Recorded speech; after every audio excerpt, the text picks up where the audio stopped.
一所实验中心传出惊悚的哀嚎，等警方赶来撞门进去，便见一个怪咖医生手拿针剂，还吵嚷着要记录实验数据，而他旁边躺着的教授双目流出血泪，很快凄惨痛苦地死去。别人认为怪咖医生是杀人凶犯，他却说我赋予了教授新的生命。这句话究竟隐藏着什么秘密呢？这部根据克苏鲁之父洛夫克拉夫特小说改编的重口味恐怖片《活跳尸》将为你揭开尸体起死回生背后的怪诞真相。凯恩是密斯卡托尼克大学医学院的学生，他虽然家境贫穷，却有上进心，一直以救死扶伤为己任，对学院的大佬希尔教授很是崇拜。这天，学院来了个转学生，院长想让他给希尔当学生，哪知转学生很是鄙视希尔，认为这人沽名钓誉，抄袭了自己导师格鲁伯的理论，对脑死亡的研究更是过时了。这名转学生正是科学怪咖维斯特。凯恩虽然学途艰难，他的感情路却即将圆满。院长的女儿梅格和他两情相悦，他们现在已经进展到裸成相见的地步，还供养了宠物一只小黑猫。只待凯恩从医学院毕业，他们便能踏入婚姻殿堂。另外一个让凯恩头疼的是租房，他太凶了，必须找个室友分担房租费。广告已经贴了出去，只是没想到找上门的会是维斯特。凯恩原本不想和这个怪咖当室友，无奈维斯特出手太阔绰，人在社会飘，哪有不低头，只能让维斯特住进来。但是哪里能想到，维斯特再一次顶撞了他崇拜的希尔教授。在课堂上，希尔正享受着学生们赞叹的目光，维斯特却屡屡掰断铅笔，打断他的说话。希尔气愤之下提前结束，临走时还被维斯特送了4个大字：愚蠢至极，这让希尔萌生恨意。在和老朋友院长共进晚餐时，他得知维斯特和凯恩是室友，而凯恩还在跟梅格交往。于是希尔催眠洗脑院长，让他认为凯恩不适合当医生，也不爱他的女儿梅格。而且维斯特更是个极度危险的人，正所谓近朱者赤，凯恩也是危险的，所以梅格与凯恩往来其实是将自己置身于危险当中。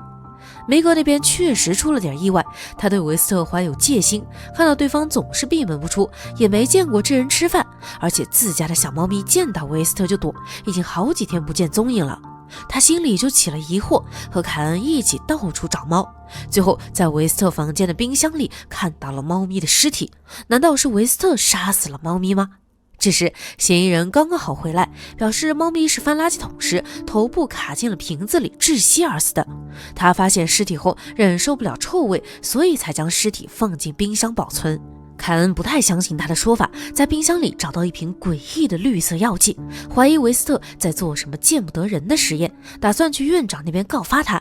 维斯特让凯恩别多管闲事，不然他和梅格睡觉的事将会被院长知晓，届时凯恩不仅拿不到奖学金，可能还会被逐出学校。两相权衡之下，凯恩只能偃旗息鼓。然而这件事没有就此结束，凯恩半夜被一声尖叫吵醒，还以为家里进了贼，循着声音跑去地下室，却发现维斯特背后趴着那只死去的猫咪。猫咪这时残暴异常，抓得维斯特后背鲜血淋漓。两人在地下室战斗多时，才杀死了已经变异的小猫猫。事后维斯特拿出笔记本，尝试和凯恩解释刚才的事儿。他认为所有生命都是物理和化学的工程，如果找到新鲜的尸体样本，将这类工程倒推回去，就能达到起死回生的效果。这个理论其实早就有人提出了，凯恩也略有耳闻，所以认为维斯特在说谎。维斯特就告诉他自己的药剂是新的，以前还用过很多动物做实验，打破了希尔提出的脑人会在6到12分钟死亡的理论，但他的研究遇到了瓶颈。动物复活后只剩兽性，会变得极度暴力，就跟暴走的猫咪一样。因此他希望凯恩能帮自己。凯恩不仅上进，才华横溢，还能利用职权在学校弄个实验室，到时候维斯特就不用躲在地下室偷偷进行实验了。凯恩表示，你别诓我，猫猫一开始可能没死，而是你用药物降低了它的生命迹象，还放进冰箱让它体温变低，这才导致它进入假死状态。维斯特没有过多纠结，现在猫咪毋庸置疑是死透了的，于是他拿出那瓶绿色药剂，在猫咪脑壳里注入了一部分，猫咪果然再次复活。然而由于身体变得破破烂烂，只能从喉嗓里发出痛苦的哀嚎。这一幕刚巧被赶来的梅格撞见。梅格回家后查了维斯特的资料，发现他跟格鲁伯的死有关，也是在对方死后无处可去，才来投奔的密斯卡托尼克大学，因此劝凯恩远离维斯特。可是凯恩在见到猫咪复活的神迹后，已经打心底佩服起了维斯特，还跑去和院长商量，想给维斯特申请实验室。然而院长受到希尔的洗脑，认为他俩的行为荒谬疯狂，还将自己女儿牵扯进去，一时间愤怒值拉满，不仅没有同意凯恩的申请，还要他写悔过书，并将维斯特退学处理。梅格也不同意凯恩和维斯特深交，本想用婚姻挽留凯恩，如果凯恩不同意，他就会向院长告发他们，声称两人在做毫无人性的实验。凯恩这一刻并不害怕暴露，他和维斯特商议后，认为院长只看结果不看过程，因此偷偷进入停尸房，准备先复活一具尸体，再以此说服院长用维斯特发明的药剂造福世人，说不定还能顺便领个诺贝尔奖。目前维斯特的药剂无法修复身体，只能激活尸体的脑人，所以两人挑个没有外伤死期很近的幸运儿。凯恩负责记录实验数据，维斯特负责注射药剂，一通操作后，幸运儿终于起死回生，然而还是失去理智，变比丧尸还残暴。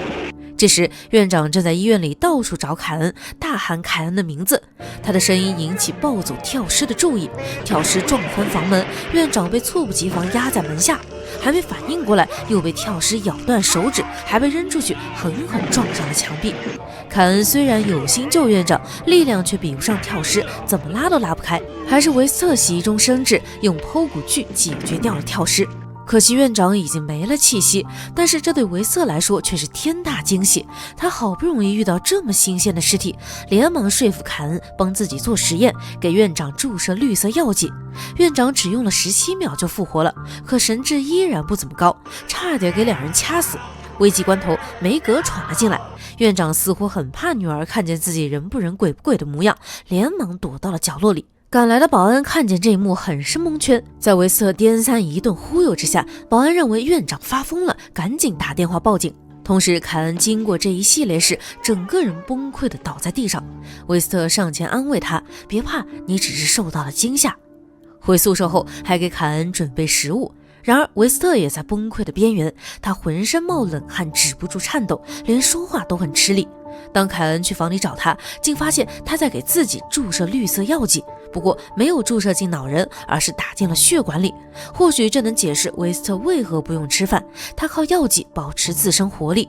而院长被抓进精神科，由希尔教授负责治疗。希尔劝梅格签下治疗同意书时，还试图催眠梅格。原来这个教授早就垂涎梅格的美色，眼看催眠即将成功，院长忽然拿头撞击单向玻璃。梅格看到浑身血淋淋的父亲，这才从浑噩中恢复意识。希尔没有得到梅格，反而将怒意对准了院长，随即给他开瓢治疗。没想到竟然有惊奇的发现，虽然所有的体征都表明院长已经死亡了，可是他的大脑却还有反应，这在医学界可是能问鼎诺贝尔的发现。希尔利欲熏心，想将这个发现据为己有，于是切除了院长的脑叶，以防院长告诉别人。梅格尚不知晓父亲遭此大难，他意志消沉回家休息。看到家里等待已久的凯恩，凯恩担心梅格出事，所以才找到了这里，并将一切坦诚相告。同时希尔从院长身上知晓维斯特的所作所为，找到正在地下室做实验的维斯特，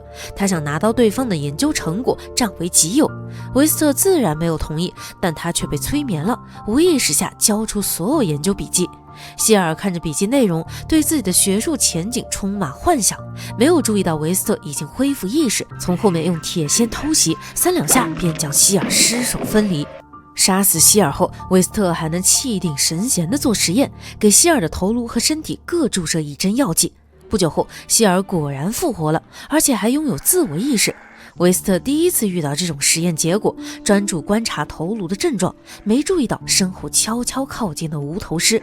另一边，凯恩说服了梅格后，两人潜入了希尔的办公室，本想确定院长是生是死，凯恩却翻起了希尔的资料库。他在一个文件夹中看到梅格的头发，还有各种资料与照片，这意味着他很痴迷自己的女友梅格。接着他还发现院长被切除了脑叶，凯恩连忙赶回宿舍，哪知道宿舍也发生了变故。维斯特从昏迷中醒来，发现地下室的研究资料全都不翼而飞，他推测应该是被希尔拿走了。好在卧室里还藏着药剂，维斯特没被偷得倾家荡产。他还告诉凯恩，希尔要杀人灭口，那么梅格可能也会有危险。凯恩放心不下，又奔向了梅格家。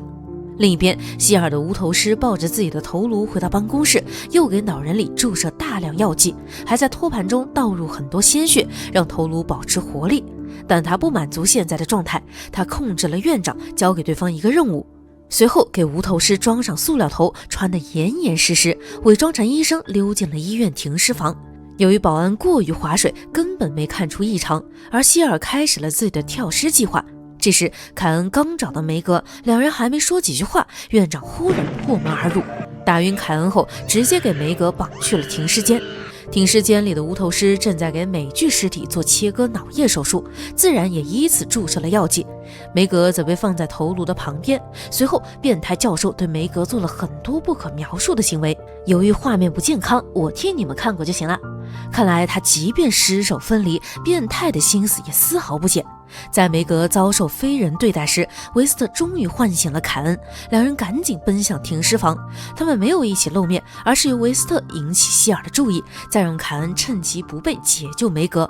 可是希尔早就等候多时，停尸房里的所有尸体瞬间暴走，一个个从裹尸袋里爬出来攻击他们。维斯特本意是给希尔注射大量药剂，这样一来就能扰乱希尔。可惜他的行为被希尔识破了，希尔欣赏维斯特的才华，想让他成为自己的助手。然而就在他艰难地实施手术时，院长看到女儿泪流满面，老父亲心灵感应，居然摆脱了希尔的控制，抓住无头尸就是一顿暴揍，还将无头尸推了出去。刚巧被划水回来的保安看见，院长随即抓住希尔头颅狠命挤压，希尔痛得嗷嗷直叫，其他尸体也疼得停下动作。维斯特脱离钳制，终于能给无头尸注入双倍药剂，而希尔的头颅被院长捏爆，直接扔到了停尸房外，吓得保安拔腿就跑。失去希尔的意识控制，成为跳尸的尸体们再度暴走，开始无差别搞破坏。院长为了保护梅格，不幸被跳尸们撕成碎块。同时希尔的无头尸竟然进化了，大肠伸出自我意识，裹住了维斯特。他眼看自己没机会逃走，于是将研究资料丢给凯恩，让对方将自己的成果带出去。但在凯恩带梅格逃走的途中，还是有2个力大无穷的跳尸追过来。梅格被其中一个卡住脖子，凯恩掰不开跳尸的手，只能拿消防斧将其砍断。然而他终究还是迟了一步，即便做了急救处理，也没能让梅格回来。凯恩无法接受梅格的死，他想起维斯特的药剂放在资料包里，索性抽了一针剂，对准梅格的脑仁实施注射。在逐渐变黑的镜头里，传出梅格惊悚的尖叫，想必他已经变成了活跳尸。影片《活跳尸》第1部的剧情到此结束了。这部电影改编自洛夫克拉夫特出版于1922年的恐怖小说《赫伯特·维斯特尸体复活者》。当时的洛老还没有构建克苏鲁世界，所以电影里的克苏鲁氛围很淡，只有几个在后世被频繁提及的地名，比如马萨诸塞州的阿克汉姆城市，以及城里名人辈出的密斯卡托尼克大学，还有最后希尔无头尸变异时的大长触手，也带了点克苏鲁的感觉。不过相比于在这部恐怖片里找克苏鲁，还不如关注一下影片本身，它真的各方面都很绝，不仅影片打光出色，人物塑造也值得称道。一心只想搞事业的维斯特，魅力都快溢出屏幕了，尸变还关心女儿的老父亲院长，演得太令人动容了。他徒手打死反派希尔时，观众会觉得很爽；他被狂暴跳尸撕碎，落得个碎尸惨死的下场时，又给观众一种无以言喻的悲凄感。另外，全片的恐怖表现足够直观血腥，这是如今很多恐怖片都做不到的。恐怖镜头没有遮掩，还做了搞笑幽默的设计，展现恐怖时剧情还能连贯紧凑，看完绝对不后悔。所以推荐宝子们去看原片。我的解说到此为止啦，宝子们别忘记给个3连支持一下哦。